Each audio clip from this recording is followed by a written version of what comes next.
He bought peonies from me every Thursday. White ones. Never said a word. Just held out $100 bill for a $5 bunch and walked away like the change would burn him. I thought he was generous. I thought he was kind. I didn't know he was the man who shot me. 3 years I carried that scar like a second heartbeat. A puckered circle of ruined skin just below my left collarbone where the bullet punched in, and a jagged star on my back where it tore its way out. 3 years of flinching when cars backfired. 3 years of waking up tasting copper and concrete and the particular heat of a Lagos afternoon that turned ordinary in a single gunshot. And every Thursday, the man responsible stood 3 feet from me, buying flowers with the same hands that almost ended my life. Let me take you back to the beginning, the one that smelled like rain and cheap roses and the kind of desperation that doesn't wash off. Welcome back, my beautiful night owls and chaos lovers. If this story hooks you the way I think it will, that subscribe button is right there. Hit it. Drop a like. Tell me in the comments where you're watching from tonight. Every single one of you keeps these stories alive. Now dim the lights, get comfortable, and don't say I didn't warn you. Seoul in November is cruel. Not the poetic kind of cold you see in K-dramas, all soft snowflakes and steaming coffee cups. No, Seoul in November is wet and bitter and gray. The kind of cold that finds every hole in your second-hand jacket and moves in like it's paying rent. I knew every draft, every fraying seam, because I stood on that same corner 6 days a week, 12 hours a day, selling flowers that nobody wanted. My name is Amara. I was 23 years old, and I was invisible. Not invisible the way pretty girls complain about when their crush doesn't text back. Invisible the way only poor black girls in foreign countries understand. The kind where people's eyes slide right over you like you're part of the infrastructure.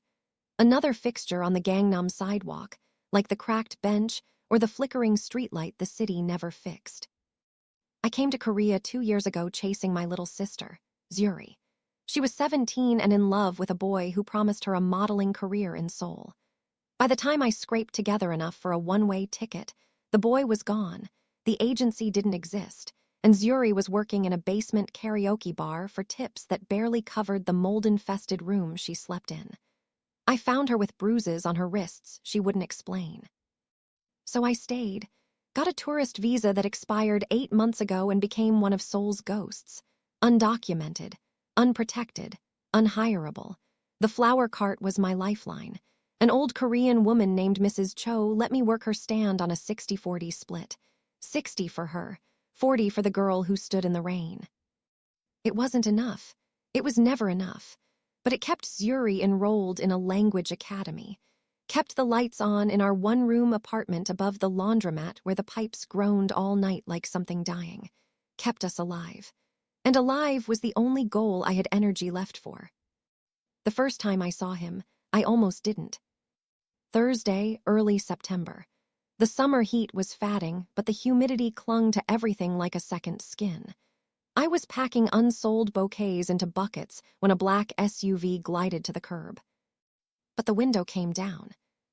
A hand reached out, long fingers, silver rings on the index and pinky, and ink, tattoos crawling from beneath a black shirt cuff, wrapping his wrist and disappearing up his forearm like smoke frozen mid-rise.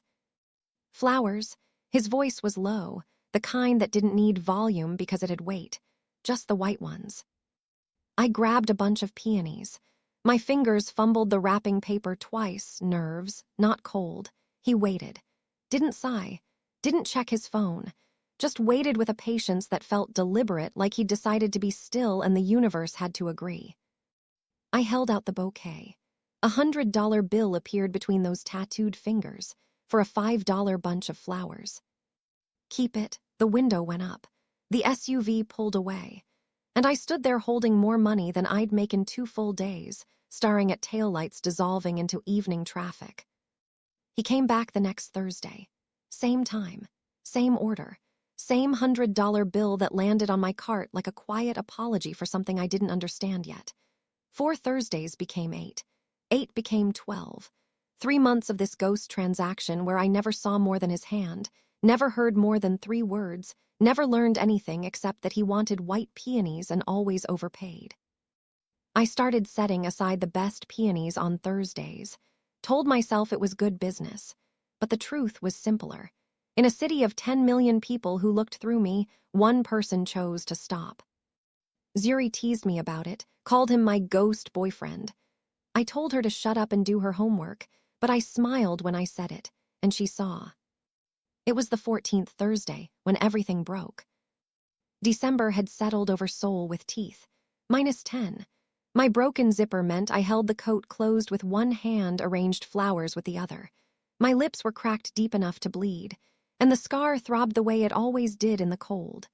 A phantom pulse, like the bullet was still lodged in me, still spinning. I was reaching for the peonies when my coat slipped open. Not dramatically, just numb fingers losing their grip for half a second, the fabric parting, exposing the thin sweater underneath. And beneath that stretched-out neckline, the scar, raised and pale against my dark skin. I didn't even notice. I held the bouquet out toward the open window the way I'd done 13 times before. But the hand didn't take them. The silence changed. For 3 months it had been comfortable. Now it was alive, electric, wrong. I leaned down, peering into the dark interior. The streetlight caught his face, full and unobstructed, for the first time. He was beautiful the way weapons are beautiful. Sharp, deliberate, designed to do damage. Korean, mid-30s, with a jawline like a blade and cheekbones that caught shadows like sculpture. Black hair pushed back. The tattoos continued up his neck in serpentine lines that climbed toward his jaw. But it was his eyes that nailed me to the sidewalk. Dark, almost black, and fixed on my chest with an expression that had nothing to do with desire and everything to do with horror. "Where did you get that?" His voice had changed. The quiet patience was gone. Something jagged and barely controlled had taken its place. I pulled my coat closed. "Get what?" The scar. He leaned forward and light fell across more of him. The tattoos went everywhere. Hands, arms, neck. Through the open collar of his shirt, ink spread across his chest like a dark map. A vein in his temple pulsed. "Don't lie to me. Where did you get that scar?" Fear hit me like ice water. This wasn't a generous stranger buying flowers. This was danger wearing an expensive suit. I could see the bodyguards now, 2 men in the front seat. Earpieces. Holstered weapons visible beneath their jackets. I stepped back. The peonies fell from my hand and scattered on the wet pavement. "It's nothing. Old injury. I need to go." His door opened. He stepped out and the full scale of him hit me. Tall, over 6 feet, lean muscle under all black everything. The tattoos covered his hands completely. Every finger, every knuckle, dark ink over pale skin like a ledger of sins. "Please," the word came out rough, cracked, nothing like the composed voice I'd heard for 3 months. It sounded like it had been dragged across broken glass. "I need to know. When? Where did it happen?" Something in his tone stopped me from running. Not command. Agony. This man was being torn apart from the inside, and I was watching it happen in real time. 3 years ago, I whispered. Lagos. I was visiting family. There was a shooting outside a restaurant. I got caught in the crossfire. He closed his eyes. His head dropped forward like someone had cut the strings holding him upright. One hand gripped the roof of the SUV so hard his knuckles went white. The other pressed flat against his stomach. "A restaurant," he repeated, almost inaudible. "A corner restaurant, yellow awning, glass front." My blood crystallized. Every drop, every cell, frozen solid. "How do you know that?" My voice came out jagged, edged with a terror that had been sleeping for 3 years and just woke up screaming. "How do you know about the yellow awning?" His eyes opened, and I saw it. Not guilt. Guilt was too small, too clean a word. This was devastation. This was a man standing in the wreckage of something he'd done, and finally understanding the debris field was infinitely bigger than he'd ever imagined. Because I was there. His voice broke on the last word like a bone snapping, because I fired the bullet. The world tilted.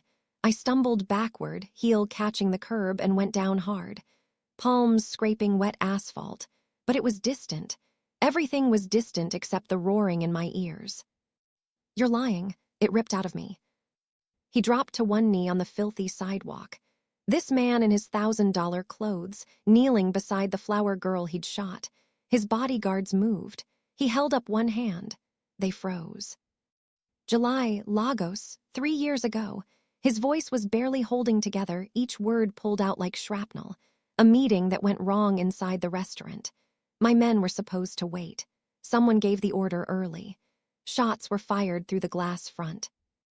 I was shaking, full-body tremors that had nothing to do with December. A civilian was hit. He said it like a confession spoken into the earth. A girl just walking past. The bullet went through the glass and caught her here. He reached toward my collarbone, but his hand stopped an inch from my skin, hovering, trembling. I can still hear the sound she made when she fell. Every night. 3 years, every single night. Tears burned my eyes but wouldn't fall. My lungs forgot how to work. The street blurred and sharpened and blurred again. I looked for you. His hand dropped to his side. I sent people, doctors, money, but the hospital had you listed under a different name. You'd been discharged before they arrived. No address, no records. You vanished like smoke. 3 years of searching and I couldn't find you. You shot me. My voice belonged to someone else, a stranger speaking through my mouth. You put a bullet in me, and then you bought me flowers for 3 months. Did you know? No, the word was raw, immediate. I didn't know. Not until tonight. I never had a photo, just a wrong name and a medical report. My people searched Nigeria for 3 years. I never imagined you'd be here. In Seoul, on my mother's street, selling her favorite flowers. He shook his head like he still couldn't process it. The window only came down enough for me to reach through. I never saw your face. Not once in 3 months. Not until tonight when I saw the scar and recognized the trajectory. Entry wound, 2 centimeters below the left clavicle. Exit wound posterior. I've read that report 1,000 times. And then I saw it, on you. He was crying. Not loudly. Just silent tears tracking down that devastating face, catching the streetlight like fractures in glass. This man with the tattoos and the bodyguards and the violence written into his DNA was kneeling on a frozen sidewalk weeping because he'd found the girl his bullet had torn through. I should have run. I should have screamed for help. I should have done anything other than what I actually did. I sat on that freezing curb and cried with him. His name was Kang Do-yeon, head of the Kang Syndicate, the most powerful criminal organization in East Asia. I learned this later, not from him, but from the internet and the way entire city blocks rearranged themselves around his name. He tried to drive me home. I refused, tried to call me a car, refused, tried to give me his number. I slapped the card out of his hand. It landed in a puddle, the ink bleeding into the water like a wound. Don't come back to my corner. My voice was shaking, but the words were iron. Don't send flowers. Don't send money. You don't get to shoot me and then play savior. Something cracked across his face. He nodded once, got back into the SUV without a word. I walked home crying so hard I could barely see the sidewalk. Locked the door, sat on the kitchen floor, and pressed my hand against the scar until it hurt worse on the outside than it did on the inside. He listened. He didn't come back. Thursday came and went. No SUV, no tattooed hand, no $100 bill. The second Thursday without him, the temperature hit -18. I sold $9 worth of flowers all day. My 40% was $3.60. That night, Zuri's academy called. Tuition 3 weeks overdue. Pay by Friday or she loses her spot. I sat on the bathroom floor doing math I already knew the answer to. We were $400,001 short, about $300. I didn't have it. Wouldn't have it by Friday. But I went to my corner the next Thursday. Set out the white peonies. Not for him, for me. Because routine was the only scaffolding holding my life upright. The SUV didn't come. Of course it didn't. I'd told him to stay away and he had, and that should have been exactly what I wanted. Except at 6:52 p.m. a black sedan pulled up. Different car. Smaller. A woman stepped out. Mid-40s, sharp eyes, pressed suit, no warmth on her face whatsoever. She placed an envelope on my cart without a word. What is this? He asked me to deliver it. She got back in the car and drove away. Inside the envelope, Zuri's tuition. Paid in full, not just this semester. The entire program. Room, board, books, everything. A receipt from the academy stamped paid, and a handwritten note on heavy paper. This isn't charity, it's debt. Your sister shouldn't pay the price for what I did. Neither should you. KD. No phone number. No address. No way to reach him. Just the money and the guilt and the 5 most confusing words I'd ever read. Neither should you. I stood in the freezing wind holding that note, and I hated him. I hated him for paying. I hated him for disappearing. I hated him for respecting the boundary I'd set when part of me, a part I refused to examine too closely, hadn't wanted him to. 2 weeks later, Seoul exploded. Not metaphorically. I was closing up the flower stand at 7 p.m. when the shockwave hit. It came before the sound, a wall of pressure that rattled the cart and knocked half the bouquets to the ground. Then the boom, deep and concussive, the kind of sound you feel in your teeth, in your ribs, in the scar tissue below your collarbone. Then a second one. Car alarms shrieked to life up and down the block. A window shattered somewhere behind me, glass hitting pavement like applause. People started running. The explosion was 2 blocks south, orange glow bleeding over the rooftops, smoke billowing thick and chemical, turning the streetlights into smeared halos. Sirens started. 1, then 10. Then so many they fused into a single wail. I should have run home, but I stood there watching the smoke climb, and all I could think was, is he in that? That thought, that single, uninvited thought. It cracked something open inside me that I'd been holding shut with both hands since the night on the sidewalk. My phone buzzed. Unknown number. I didn't question how he'd gotten it. A man with surveillance on my corner for weeks could find a phone number. I answered on the first ring. Are you safe? His voice, strained, exhausted. And underneath it, something I recognized because I heard it every time a car backfired near me. Fear. What's happening? Are you safe? Louder, more urgent. Answer me. I'm at my corner. I'm fine. What's happening? What was that explosion? A long breath. Controlled, deliberate. Like someone putting a cracked wall back together one brick at a time. Don't go home tonight. They know where you live. The fear hit like a fist.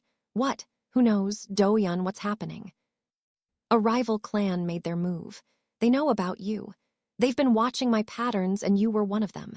Every Thursday, same corner, same time. I led them straight to you. My hands shook so violently, the phone nearly slipped. I'm sending a car. The woman you met before, Jisoo. She'll take you somewhere safe. Please, Amara, get in the car. The sky was burning, and someone knew my address, and Zuri was home alone with a lock that a strong wind could defeat. Send the car, but Zuri comes too, and you tell me everything, no more notes, everything. Everything, he said, and the line went dead. Jisoo arrived in 4 minutes. We picked up Zuri, who clutched her backpack and asked no questions because she'd learned in her first year in Seoul that sometimes you just move and ask later. The safe house was a top-floor apartment in Yongsan. Steel door, blacked-out windows. 3 of Do-yeon's men stood guard in the hallway like armed furniture. Zuri fell asleep on the couch within 20 minutes. I sat at the kitchen table in the dark and waited. He came at 2 a.m. He looked like war, cut above his right eye, knuckles split, dark stains down his left side. He saw me at the table, stopped, and every wall he'd rebuilt since the night I told him to leave crumbled in real time. You're safe, he said it like prayer. Sit down, you're bleeding. I cleaned the cut without asking permission. He flinched once, not from pain, from the proximity, my fingers on his skin. The Yoon clan, he said. My father destroyed their leadership a decade ago. The survivors regrouped. New leader, patient. He mapped my movements for months, including Thursday evenings on a street corner in Gangnam. My stomach dropped. They don't want to kill you. His jaw tightened. They want to use you, leverage. I pressed a butterfly bandage across the cut. So I'm a target because you bought flowers. Because I couldn't stay away from you. His eyes lifted to mine. I had people watching your corner. The Yoon clan saw them, followed the thread back to you. You were watching me, after I told you to leave me alone. If I hadn't, they'd have taken you tonight. A team outside your building. My people intercepted them 20 minutes before Jisoo picked you up. 20 minutes. The number hung between us like a blade. I looked at Zuri asleep on the couch.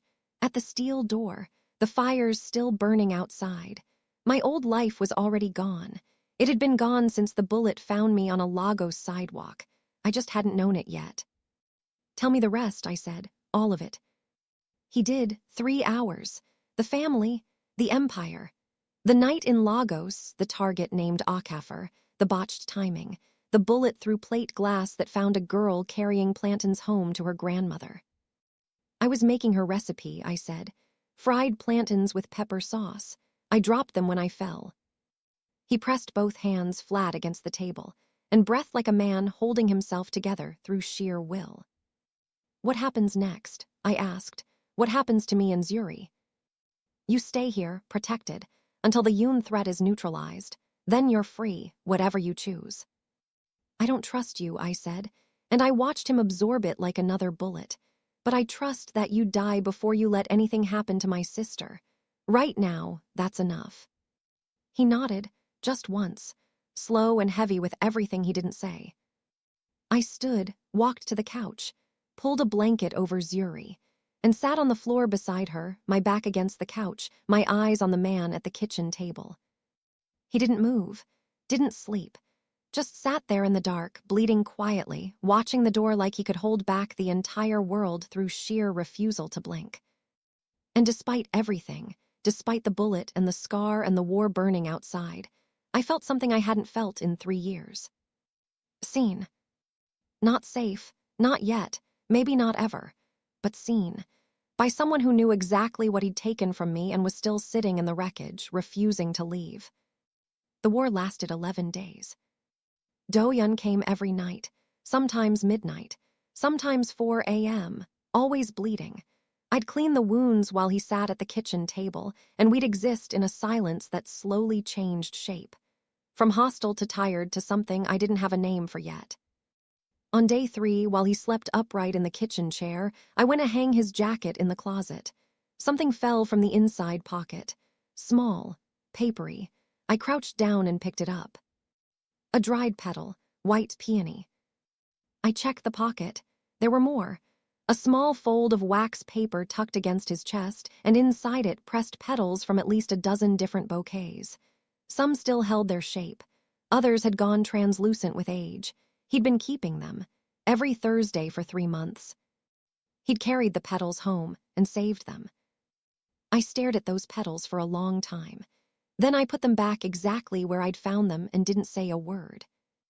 On day 5, he came back wrong, not the usual cuts and bruises. His breathing was wet, shallow.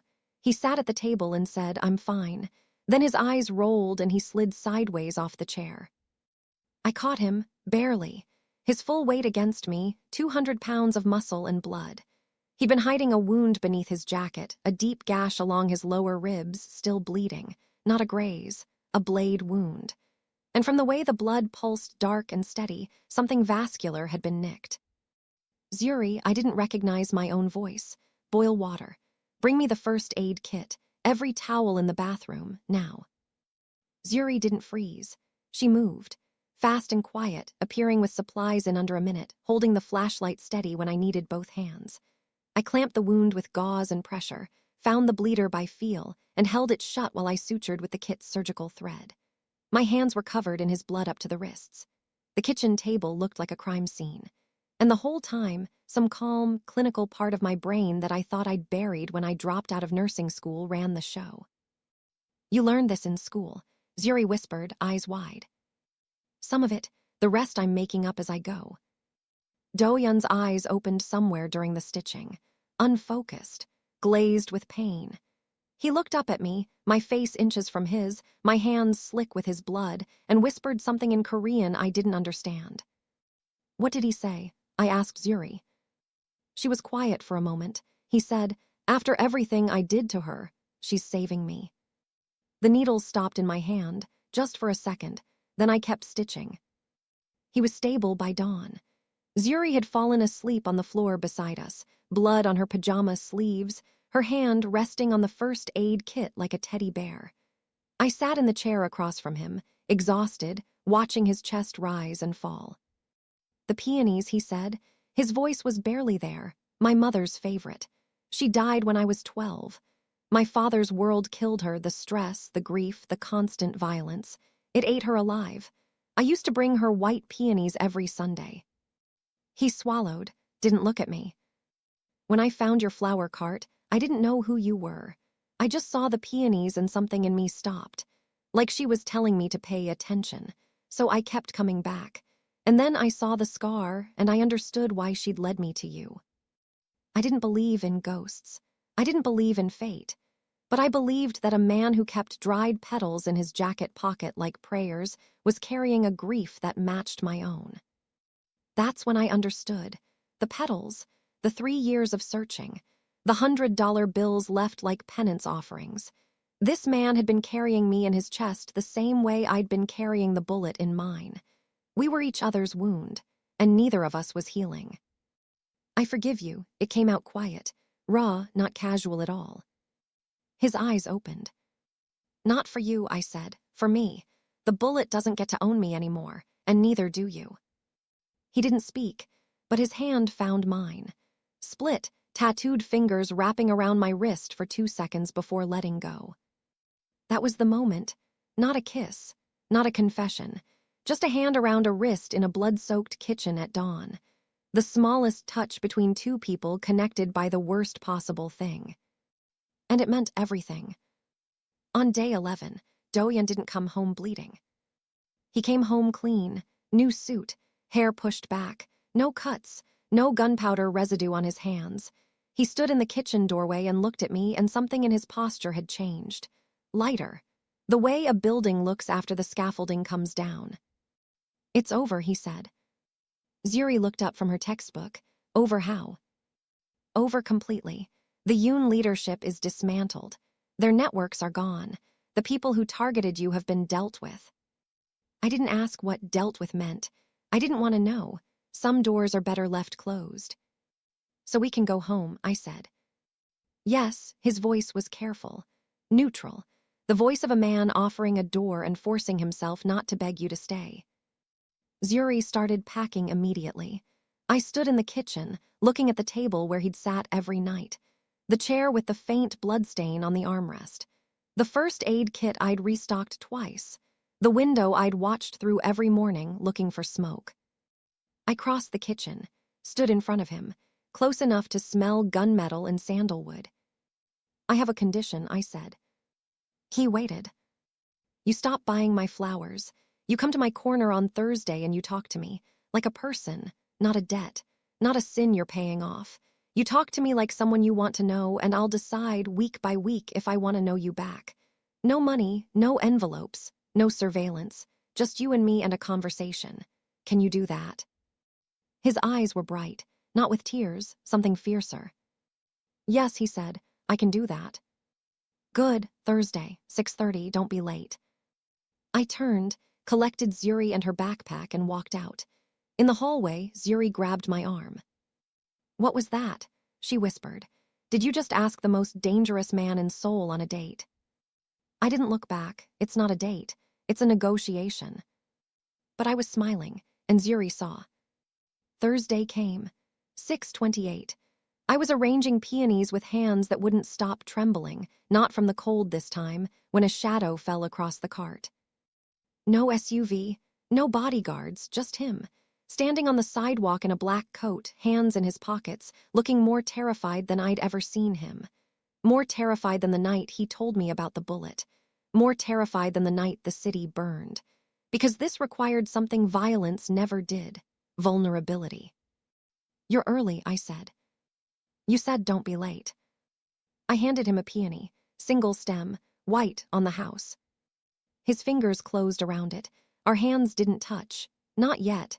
That would come later. So I said, tell me something about yourself that has nothing to do with your family, your empire, or the worst thing you've ever done.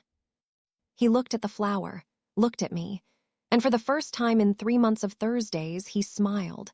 Not the ghost version, the real one, crooked and uncertain and so human it ached. I play piano, he said. Badly. I haven't practiced in 20 years, but I still hear the music sometimes, when it's quiet enough. The Seoul wind cut between us, sharp and bitter. Snowflakes caught in his dark hair. My scar throbbed beneath my coat. But I didn't flinch. I leaned against my cart and said, "Tell me more." And he did.